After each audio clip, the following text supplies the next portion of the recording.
Assalomualaikum obunachilar. Bugungi ishimiz laminat eshik bo'ladi. Koronasvet bu eshiklarimiz 4 meshitda baytiriladi. 08lik materialdan so'tilgan. İşlerimiz ko'raverasizlar.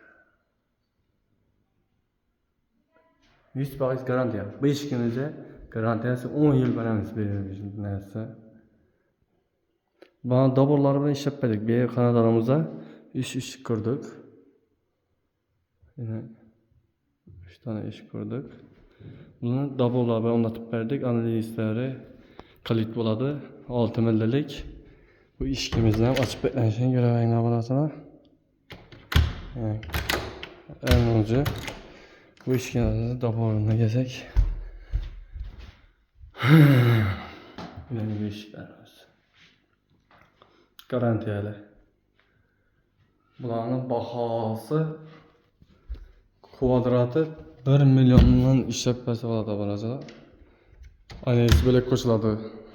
Analizni o'zimizga analizni hozir bu 1 milyon tushib qo'yibdi bizlari. Analizi arka 2 chandan sim bosilgan mana bo'lasizlar.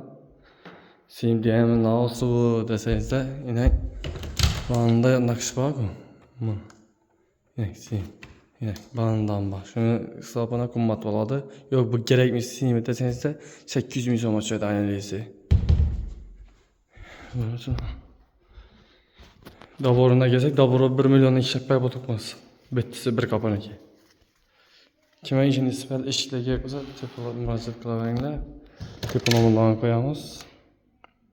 Azizlar aytib o'tamiz telefon nomerlarini 91lik 994 74 94. Kime işini ispat eşitliğe yapılsa murojaat qilaveringlar.